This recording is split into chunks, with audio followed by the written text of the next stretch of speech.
Le grand dialogue. Le grand dialogue, l'émission de débat du studio Tamani sur votre radio. Le grand dialogue.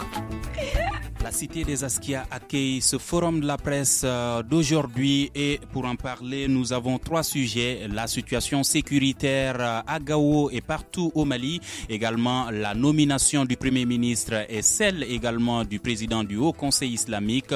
Nous parlerons des attentes de la population de Gao envers le nouveau gouvernement et également nous parlerons de l'éducation avec la grève des enseignants. Et nos invités aujourd'hui sont 4 journalistes, tous directeurs de médias ici à Gao. Il s'agit de Modibo Tandina du Témoin du Nord, Kader Touré de la radio Ania, Boubacar Touré de la radio Adar Koima et Soumana Doulaye de la radio Nata qui nous accueille. Je suis Mohamedou Touré, chers invités, auditeurs et téléspectateurs de Studio Tamani. Bonsoir et bienvenue. Le grand dialogue. Alors, première question à vous, monsieur Boubacar Touré de la radio Adar Koima. Aujourd'hui, comment la nomination du Premier ministre Boubou Cissé est perçue par la population à Gao? Bien, merci. Merci au Studio Tamani de m'avoir donné cette opportunité pour m'exprimer sur les antennes de Studio Tamani. Par rapport à la nomination du tout nouveau Premier ministre, je vous avoue que on attend beaucoup de lui. C'est quelqu'un que nous, particulièrement, on ne connaît pas beaucoup. On sait qu'il était, n'est-ce pas, dans le gouvernement de M. Soumeylou Boubé Mega. C'est un peu tout ce qu'on sait de lui. Maintenant, qu'il soit Premier ministre pour ce gouvernement, nous ne pouvons que saluer cela. Parce que, effectivement, quand il y a des problèmes, quand une équipe ne gagne pas, il faut la changer. Il faut la changer. Il faut tester les hommes, il faut tester les uns et les autres, jusqu'à ce qu'on puisse avoir l'homme qu'il faut, qui puisse nous sortir de l'ornière. Et on salue vraiment cette nomination et on attend beaucoup de lui. On l'attend sur le terrain, on attend de voir les actions qu'il va mener étant Premier ministre. D'accord. Modibo Tandina, pensez-vous que le nouveau Premier ministre pourra faire face à la situation? Bien, M. Touré, j'espère vraiment qu'il puisse faire plein de choses. Seulement, ce que je veux dire, c'est qu'on ne fait pas du nouveau avec des anciens. Il a été ministre de l'économie et des finances pendant un bon bout de temps. On sait qu'il est très proche de M. Soumeylou Boubé parce qu'il est quand même le petit frère du vice-président de Asma. Il est très proche de la famille présidentielle. Mais j'espère quand même qu'avec son expérience de financier, de banquier, d'économiste, il puisse faire beaucoup de choses, comme l'a dit Bouba, pour sortir le Mali de l'ornière. Mais ce que je rappelle, c'est qu'on ne fait pas du nouveau avec de l'ancien. D'accord. Soumana Doulaye, pensez-vous que sa jeunesse va être un potentiel pour lui ou un handicap? Non, ce n'est pas vraiment un handicap, c'est une potentialité. Moi, je trouve que le président de la République l'a nommé parce qu'il sait que vraiment, il peut être vraiment au souhait des attentes des populations.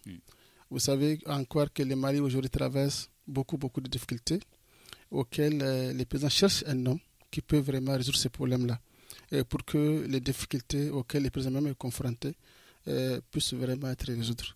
Vous savez, ensuite, ce que je veux dire, il est jeune, c'est vrai, mais nous voulons des gens qui sont compétents. Il doit être compétent, il doit vraiment répondre vraiment à tout ce qui est des critères pour qu'il puisse vraiment amener les bateaux maliens à un bon port.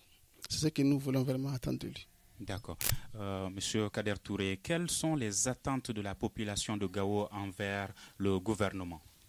Voilà, c'est là toute la question. Et la question, c'est véritablement ce que les populations de Gao attendent du nouveau Premier ministre. Parce que ce qui a fait débat plus tôt, c'est la démission de l'ancien Premier ministre Soumeylou Boubé Mega. C'est ce qui a beaucoup intéressé les populations de Gao pendant tout le processus qui a amené son départ. Maintenant, Boubou Cissé, je le disais, c'est un jeune cadre. Il n'est pas du tout pressé. Il a toute une carrière devant lui, n'est-ce pas? Il est entre des bonnes mains pour faire une très bonne carrière, mais je crains qu'il ne soit pas très tôt pour le lancer, n'est-ce pas? Pour lancer un si jeune cadre dans la gueule du loup. Il est entouré de vieux roubards qui maîtrise bien surtout la scène politique. Ce n'est pas sa compétence en tant que cadre malien qui fait débat, non. Il n'y a aucun problème à ce niveau-là. Mais sur le plan politique, quelle va être sa stratégie? Ensuite, est-ce qu'il aura les mains libres pour réellement répondre aux attentes des populations maliennes qui, comme Modibo Tandina vient de le dire, a besoin du nouveau? Il faut tester la jeunesse malienne, d'accord, mais est-ce que Boubou Cissé aura les mains libres pour gouverner et mettre toute sa stratégie, sa compétence au service des populations du Mali? C'est là toute la question. Le Mali a déjà expérimenté des jeunes premiers ministres, mais rapidement, ils ont compris que ça ne pourrait pas marcher. Tatamli en a l'expérience, tout comme Moussa Mara, qui ont voulu travailler réellement dans ce pays-là, mais ils étaient entourés de vieux briscards qui n'ont pas du tout aimé voir ces jeunes à la place qu'ils occupent, c'est-à-dire au sommet du gouvernement de la République. Donc, toute la question aujourd'hui, c'est de savoir est-ce que Boubou aura les mains libres, n'est-ce pas, pour gouverner tranquillement et répondre aux besoins des populations. C'est quand même un chantier très très vaste. D'accord, il est chef du gouvernement. Est-ce qu'avec son équipe, ils auront la main libre pour travailler? Bon, je crois que c'est comme l'a dit Kader. Est-ce qu'ils auront les mains libres? Est-ce qu'ils auront, il aura la main libre pour travailler? Toute la question est là. Toute la question est là. Maintenant, ce que l'on sait par le passé, par ce qui s'est passé, en tout cas, je sais qu'il aura du pain sur la planche. Il aura du pain sur la planche, les uns et les autres l'ont dit. Non seulement il y a les grands politiciens qui sont là, alors qu'ils ne sont pas encore, n'est-ce pas, prêts à laisser la place pour les jeunes. Ça, c'est un autre débat. Et ensuite, il y a celui qui l'a nommé, qui est le président de la République. Et là, il est dans l'obligation alors de travailler avec sa feuille de route. Donc, il y a tous ces aspects-là qui vont peser dans la balance. Maintenant, est-ce qu'il va jouer les bonnes cartes? Ça, on l'attend, c'est sur le terrain qu'on peut le juger. Mais pour l'instant, on ne peut que lui souhaiter bonne chance et très bonne chance à toute l'équipe gouvernementale. D'accord. Alors, Soumana Abdoulaye, aujourd'hui, est-ce que vous pensez que le Mali a un problème de gouvernement, un problème de système, ou est-ce que c'est un problème d'homme? Moi, je trouve que c'est un problème de système. Ce n'est pas un problème d'homme. Tous ceux qui ont eu la chance de gouverner ce pays-là, ce sont des cadres, ce sont des gens qui sont très compétents. Mais malheureusement, il y a d'autres personnes qui sont vraiment invisibles, qui ont vraiment leur mot à dire. Chaque fois, on a vu avec Tatamli. Tatamli, nous avons beaucoup d'informations par rapport à ces causes de démission. Quand vous prenez Moussa Mara, c'est la même chose. Donc, même les tout derniers Premier ministre qui est parti, Abla Idrissa, mais gars, on sait que ce n'est pas vraiment Forti qui sont partis.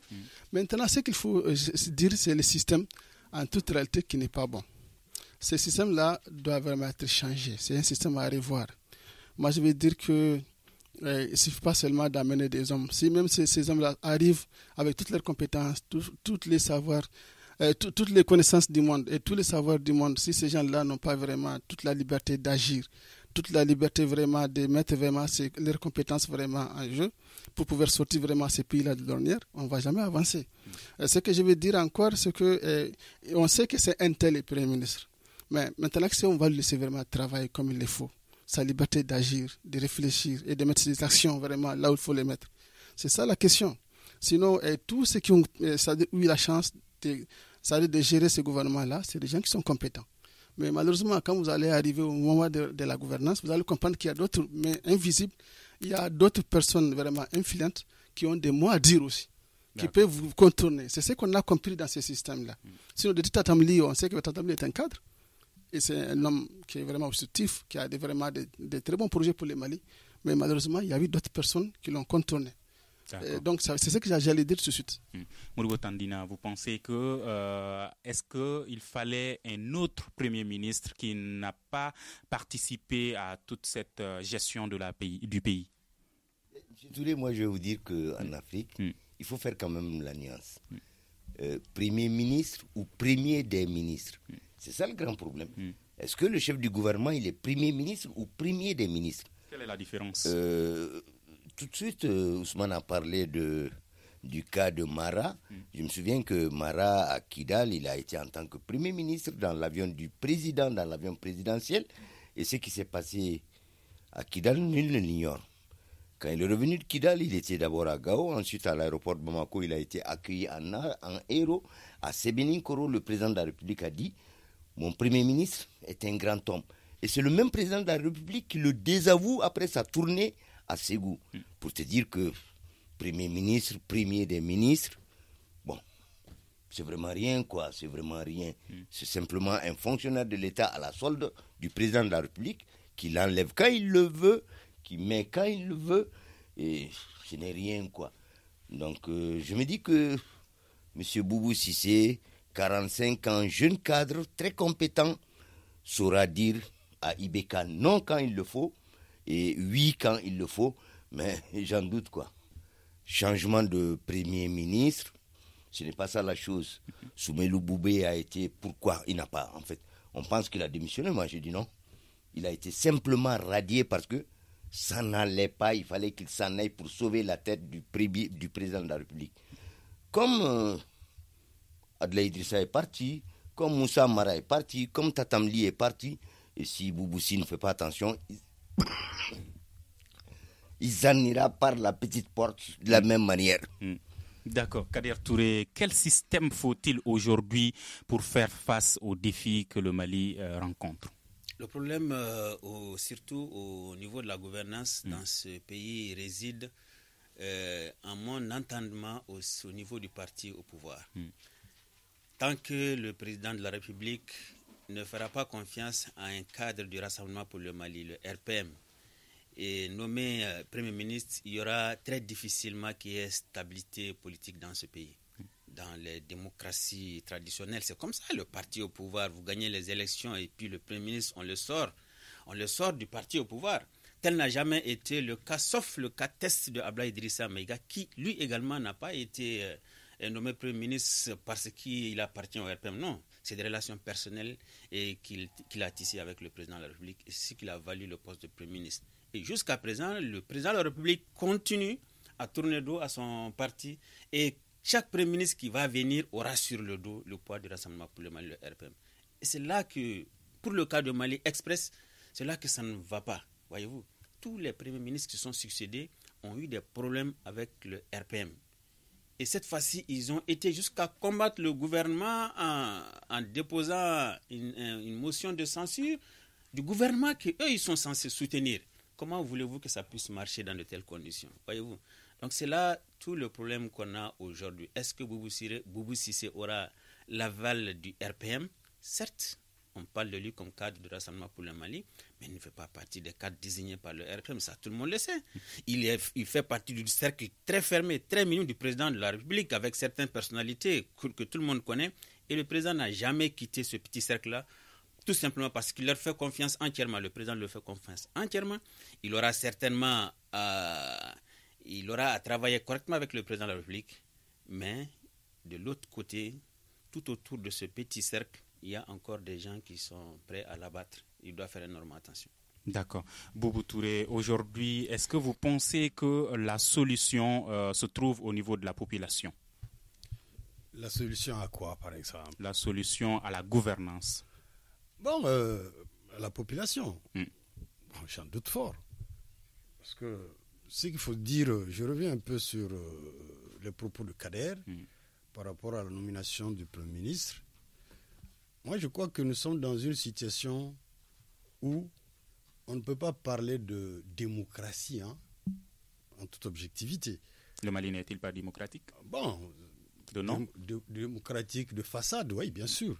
Parce que là où le chef du gouvernement ne peut pas gouverner comme ça se doit, où il faut attendre chaque fois que des directives viennent d'ailleurs, souvent même pas du système, d'ailleurs parce que ceux-ci ont l'amabilité d'influencer n'est-ce pas, ceux qui sont proches du président ou le président lui-même, pour le faire partir. On ne peut pas parler de démocratie. Moi, je crois que, comme on le dit, situation exceptionnelle, mesure exceptionnelle. Il n'est pas dit forcément dans la situation actuelle dans laquelle se trouve le Mali que forcément que ce Premier ministre vienne du RPM, bien qu'il soit au pouvoir. Celui qui doit venir, pour moi, alors doit être en tout cas quelqu'un, comme l'a dit mon grand frère Modibo Tandina, qui à un moment donné sait dire non. Non. Il ne faudrait pas qu'on s'aventure sur cette piste. Il faut qu'on s'arrête, qu'on regarde en face pour aller de l'avant. Maintenant, pour que tout cela puisse marcher, effectivement, on ne peut pas simplement réunir quelques hommes, bon, allez-y, travailler au nom de toutes les populations. Et souvent, on ne demande pas l'avis de ceux-ci par rapport à certaines décisions importantes qui concernent toute la nation. Ça, c'est extrêmement important. Parce que même le petit paysan qui se trouve dans son village, il n'est pas dit parce qu'il est paysan qu'il est bête. Il n'est pas dit parce qu'un pauvre enseignant qui se trouve à une écart, et parce qu'il a une écart, il n'a pas son mot à dire. Alors, il faut donner la parole et écouter les gens, c'est important. C'est très important avant de prendre certaines décisions qui concernent la vie de toute la nation. Allez-y. Le meilleur Premier ministre que ce pays a connu, si vous interrogez les populations maliennes de façon générale, depuis 1991, c'est bien l'actuel président de la République, Ibrahim Boubacar Keïta. Il était non seulement le président du parti au pouvoir, et Alpha lui a fait confiance entièrement. Il a gouverné avec la force, tout le monde le sait. Il avait le pouvoir. On sentait qu'il y avait un homme ici qui sait prendre les décisions et qui engage la République tout entière. Et il a pris des décisions très très sérieuses, bien qu'impopulaires, mais qui ont fait marcher les choses. Parce qu'avant que Alpha ne découvre Ibrahim Boubacar Keïta, il y a eu cette succession de premiers ministres qui démissionnent en cascade. Mais quand il est revenu, c'est l'ensemble du pays qui a compris que voilà quelqu'un qui est là, qui est arrivé pour stabiliser le pays, et il a réussi sa mission. Bien que la suite a été ce qu'elle a été. En tout cas, il a été, de notre point de vue, si vous interrogez les populations maliennes, certainement ils vous l'ont dit, qu'il est l'un des premiers ministres que ce pays a connu depuis l'avènement de la démocratie dans ce pays. Oui, mais je voudrais rebondir sur ce qu'a dit Kader. Entre Ibeka, Premier ministre, Ibeka, président de l'Assemblée, et Ibeka, président de la République, il y a toute une marge, il y a tout un fossé.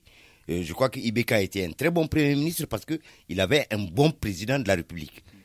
Et ce n'est pas le même Ibeka aujourd'hui qui, à toutes les occasions, nous verse des larmes de crocodile puis raconte des histoires. Non, je ne suis pas d'accord avec Kader. Ibeka était un bon Premier ministre parce que Alpha était un bon président de la République. Il a été un bon président de l'Assemblée parce que ça marchait. Mais aujourd'hui, oui. Mais donc Boubou Cissé sera un bon Premier ministre s'il est avec un bon président de la République. Il risque d'être un mauvais Premier ministre parce qu'il n'a pas un bon président de la République. Alors tous ces Premiers ministres qui ont démissionné, est-ce que c'est eux le problème ou est-ce le président? Ils étaient bons. Mais le problème en réalité du Mali, c'est la tête. C'est Ibeka, président de la République, qui n'est pas bon en réalité. Moi je le dis, c'est Ibeka le problème du Mali. Et vous avez dit, la question que vous avez posée tout de suite à Bouba, c'est par rapport à la population. Non, la population du Mali ne se reconnaît pas à Boubou Cissé. Elle ne se reconnaissait pas en Adelaï Idrissa. Elle ne s'est pas reconnue à Soumeilou Boubé. Elle ne s'est pas reconnue en Moussa Mara parce qu'en réalité, le Mali ne se reconnaît plus dans Ibeka. Le problème du Mali en réalité, c'est Ibeka. D'accord. On voit de plus en plus, Soumana, la population qui soulève, qui dénonce. Est-ce qu'on peut dire que la population est de plus en plus consciente de la situation ou est-ce que c'est une population qui est toujours manipulée par certains? Non, personne n'est manipulé. Vous savez, nous sommes en démocratie. On a dit que la démocratie, c'est le pouvoir du peuple. C'est le peuple qui donne, c'est-à-dire mandat à quelqu'un pour devenir président de la République. Le président de la République est tenu d'écouter, c'est-à-dire sa population, c'est-à-dire son peuple. Aujourd'hui, le peuple, quand le peuple demande, ou bien quand le peuple souffre, le peuple a vraiment le droit de sortir pour se manifester. ou vraiment pour se protester. C'est normal. C'est ça la démocratie en réalité. Aujourd'hui, on voit ce qui se passe en France avec les gilets jaunes. Mais j'ai dit qu'on ne peut pas ne pas écouter vraiment son peuple en tant que président de la République. Si vous voyez que ça ne va pas partout dans notre territoire, c'est parce que les gens en souffrent. Ça ne va pas. Il y a tellement de problèmes, de telle sorte que personne ne sait vraiment ce quel pays vraiment il faut danser. Parce que non seulement les gens qui sont censés vraiment écouter les gens, à solutionner les difficultés, c'est-à-dire n'écoutent personne. Si vous voyez qu'il y a beaucoup aussi, les gens sortent chaque jour pour vraiment revendiquer, c'est parce que ça ne va pas. Donc là, le président de la République, garant de la République, doit se poser des questions pour dire qu'est-ce qui ne va pas au niveau de mon peuple. Qu'est-ce que mon peuple veut? Qu'est-ce qu'il faut faire pour les rencontrer? Pour savoir de quoi vraiment ce peuple-là souffre. C'est parce que les gens souffrent partout.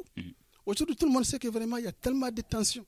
On sait que vraiment aujourd'hui, les gens souffrent partout. Il y a des problèmes d'insécurité, il y a des problèmes vraiment, même de gouvernance. Tout ce qui se passe seulement, c'est un problème de gouvernance actuellement. Mes collègues l'ont dit. Le président de la République doit aller à la rencontre de ces populations pour les écouter. De quoi vous souffrez?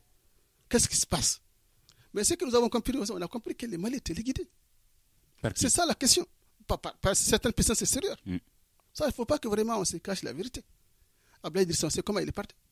Tous les premiers ministres qu'Ibeka a eu à nommer ont été, c'est-à-dire salués et remerciés par d'autres personnes sérieuses. On le sait. Tatamli était un très bon premier ministre. Mais on sait comment il est parti. Il a eu d'autres conflits, même internes à Bamako, au niveau vraiment de la famille présidentielle. C'est pour vous dire que si la gouvernance est liée, c'est-à-dire à des gens qui sont très influents, qui ont leur mot à dire, c'est-à-dire les activités ou dans ce qui concerne vraiment ce que le premier ministre doit faire dans ses tâches, ça veut dire que c'est des problèmes. Aujourd'hui, Soumeilou est parti, on sait que Soumeilou a tellement travaillé, les gens ont dit que c'est l'homme de la situation, mais il a fini par partir. Maintenant, Ibeka doit aller écouter ces populations. Ça, c'est très important. Si vous voyez qu'il y a tellement de grèves, il y a tellement vraiment des gens qui déposent des mots d'ordre, des grèves, des gens qui marchent. Au sud, ça ne va pas. Ça veut dire vous prenez au nord, ça ne va pas.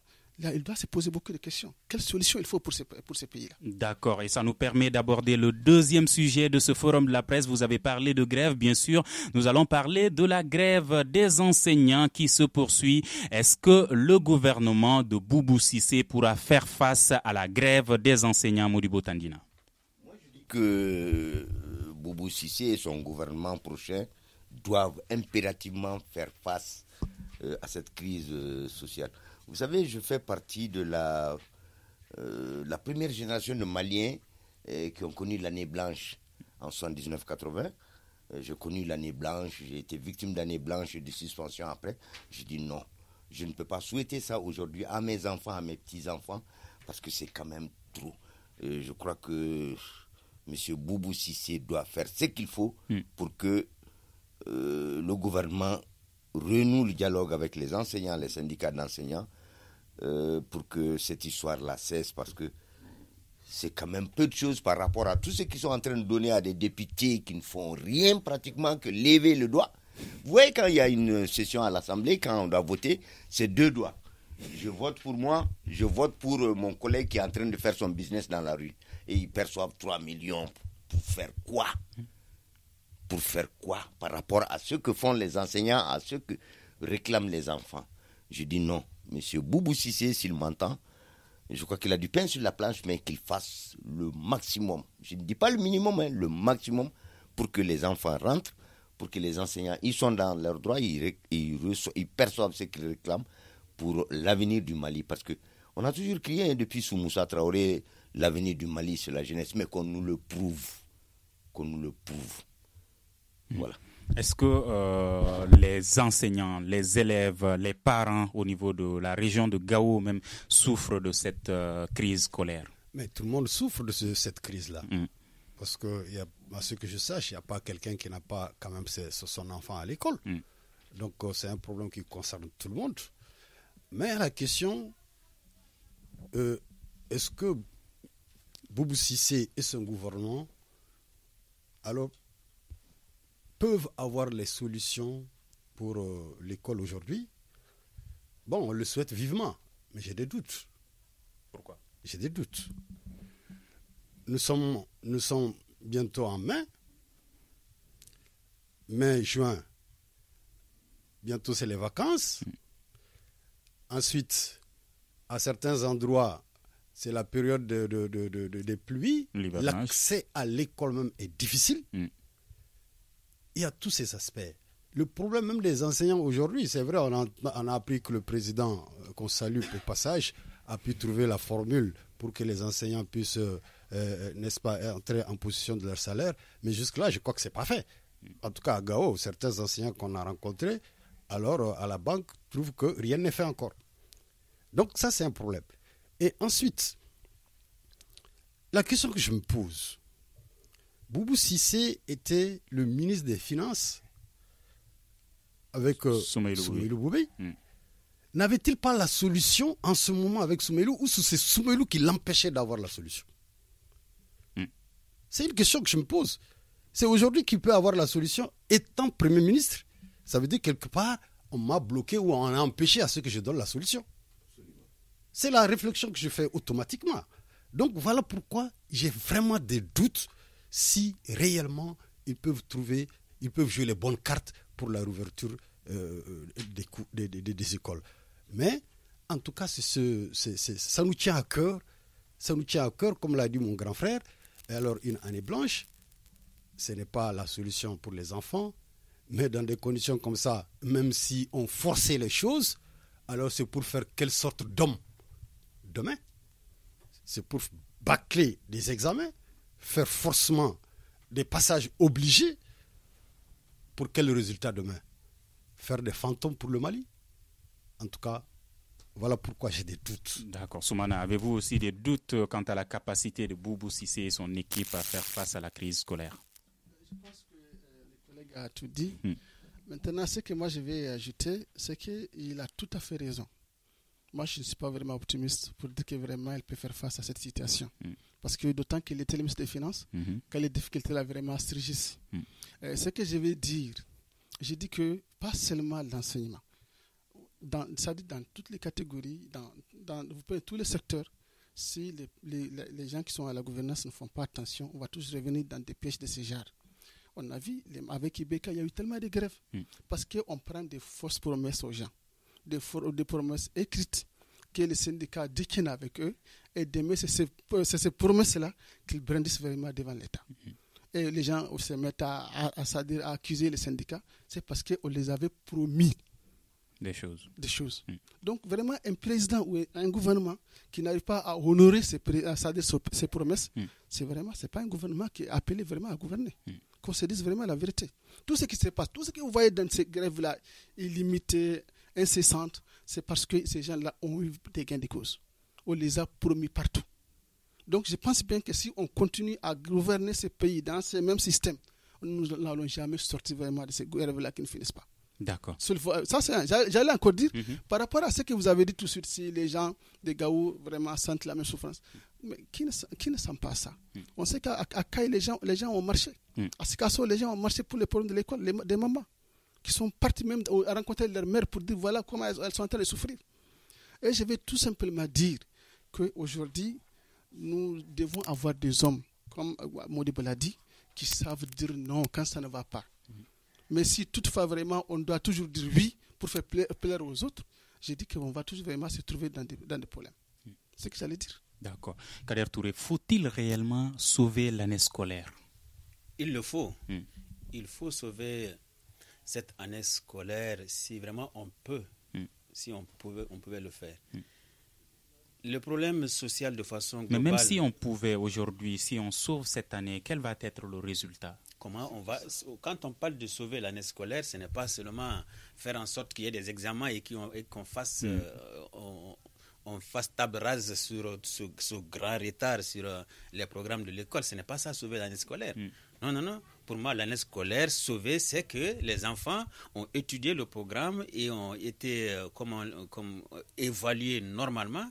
Ceux qui doivent passer ont passé, ceux qui ont doublé vont doubler. C'est ça. Mais au cas où aujourd'hui on déciderait de sauver l'année scolaire, cela veut dire qu'on puisse épuiser le programme. Ça veut dire qu'on va prendre un temps sur les vacances. Un temps sur les vacances, des cours de rattrapage, faire des efforts supplémentaires. La question c'est quoi? C'est que la plupart de ces enfants, je ne parle pas de Bamako, au niveau local, ce sont les paysans également pour leurs parents pendant l'hivernage. Comment les parents également vont cultiver leurs champs si les enfants vont continuer à aller à l'école?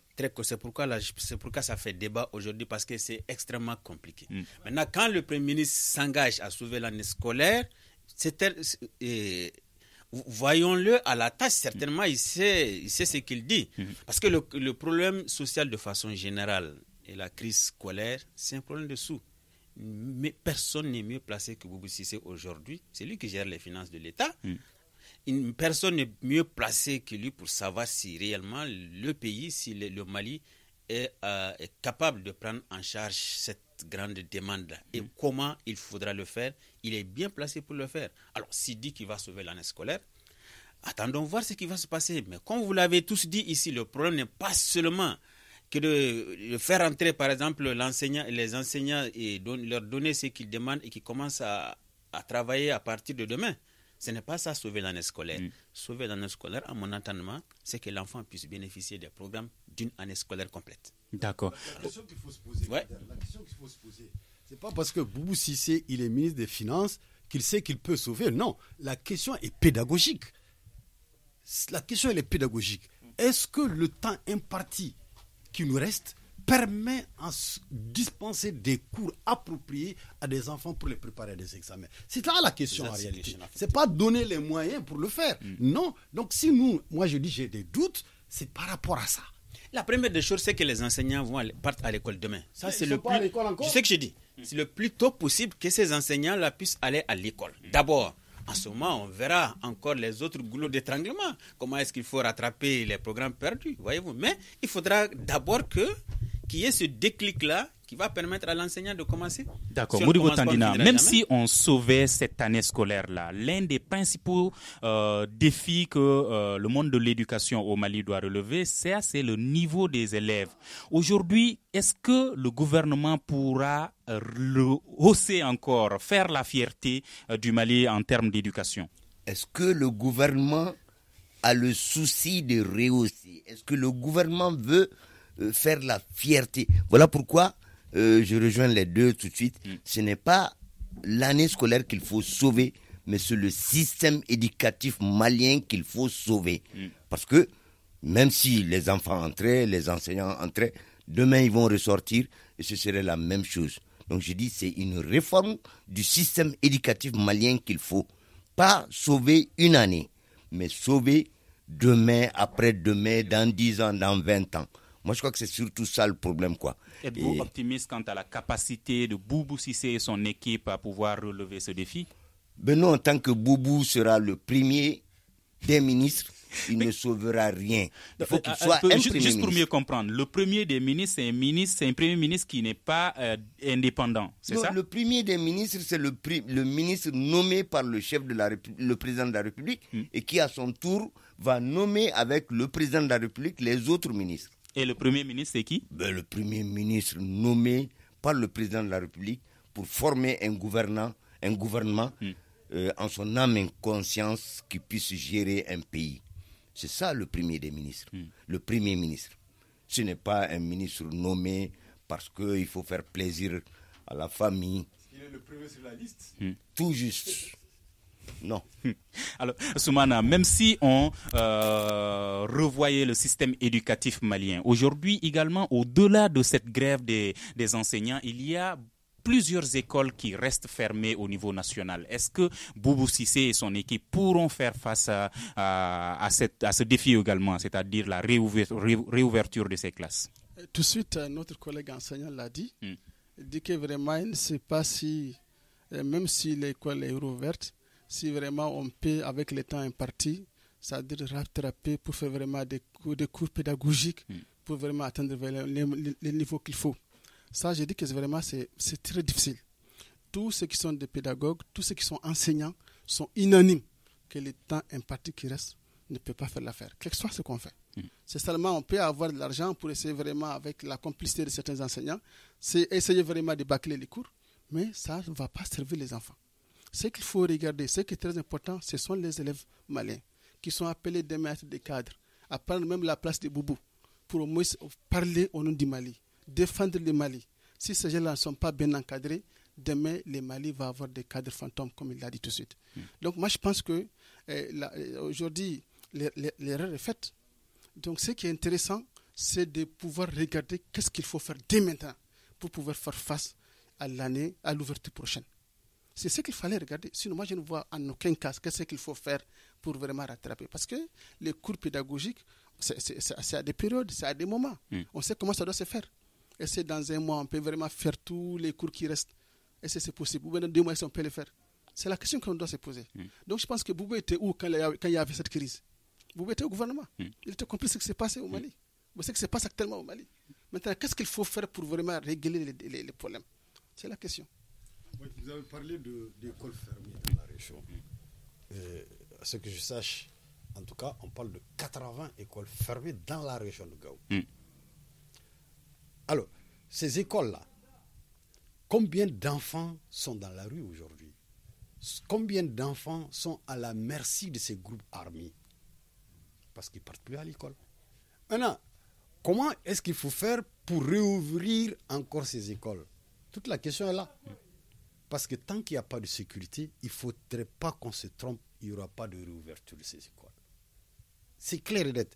Les enseignants ne sont pas prêts à se sacrifier, aller là où il n'y a pas d'autorité. On ne peut pas demander à un enseignant, il faut aller à Gelehok, ou bien il faut aller à, je ne sais pas moi, Talatei, ou il faut aller à je ne sais où. Il n'y a pas de préfet, il n'y a pas de maire, il n'y a rien.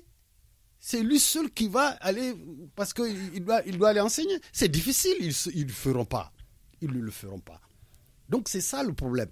Tant qu'on ne trouve pas la formule, n'est-ce pas, pour sécuriser au moins là où il y a les écoles, en tout cas, ce serait difficile alors que les enfants reprennent le chemin de l'école au niveau de ces sites-là. Justement, vous en parlez, sécurité, et c'est le 3e sujet de ce forum de la presse. Quelques minutes pour en parler, un tour de table. Aujourd'hui, concernant la sécurité, pour y faire face, il y a un accord, l'accord pour la paix, qui prévoit beaucoup de choses, notamment le processus de désarmement, démobilisation, réinsertion, et également le mécanisme opérationnel de coordination. Concernant ces 2 processus-là, où en sommes-nous dans la région de Gao, Kader Touré? Concernant ces 2 processus-là, je commencerai l'accord pris de façon globale. L'un des aspects qu'on a tenté de mettre en œuvre, c'est le mécanisme opérationnel de coordination qu'on appelle MOC. À mon entendement, le MOC a été un véritable échec dès le départ à Gao. Aujourd'hui, j'ai une pensée pour ces dizaines, voire des centaines de jeunes qui ont disparu. Le micro. Qui ont disparu lorsque le MOC a connu ce premier drame. Et des morts, beaucoup de morts, et beaucoup a tremblé ce jour-là. Et dès lors, on a compris que le MOC est parti, ce mécanisme-là est parti sur des bases très fragiles.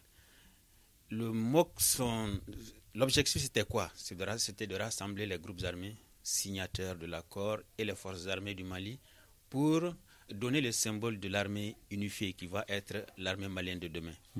Aujourd'hui encore, surtout au départ, tous les problèmes d'insécurité que nous avons connus ici à Gao, les populations ont directement pointé du doigt les éléments de ce mécanisme opérationnel de coordination. Après ça, certainement, on a fait beaucoup de débats là-dessus pour que les populations puissent comprendre le mécanisme et pouvoir aider, n'est-ce pas, à la mise en œuvre de l'accord pour la paix. Mais je dis que ça a été un échec total. Jusque-là, on ne sent absolument rien de positif qui entoure ce mécanisme opérationnel de coordination. Ensuite, on a parlé du DDR. On a expérimenté ici un DDR accéléré. Et tout le monde pensait en son temps qu'on était véritablement parti pour retirer les armes. Parce que le problème que nous avons aujourd'hui, c'est que les armes circulent de façon extraordinaire dans ce pays-là. Et tant que les armes circulent, on ne peut pas identifier les hommes. Les gens posent des actes criminels sur nos routes, dans nos villes, ils enlèvent les véhicules. C'est tous les jours qu'il y a des sabotages de ce genre, mais on ne peut jamais indexer quelqu'un pour la simple raison que on est aujourd'hui voleur, violeur, braqueur, demain on se retrouve dans un des groupes armés. Donc tant que le DDR là n'est pas effectif, il va être très difficile à mon entendement, n'est-ce pas, de régler la question de la sécurité dans ces premiers éléments. D'accord. Modibo Tandina, il pense que le DDR et le MOC est un échec. Pourtant, dans la ville de Gao, on voit très souvent les véhicules du MOC circuler. Est-ce que tout va bien à leur niveau? Mais rien ne va, hein, comme l'a dit Kader, et ça me rappelle une causerie que j'ai eue avec un ami l'autre jour. Il m'a dit signataire le jour, bandit la nuit. Ça veut dire ce que ça veut dire?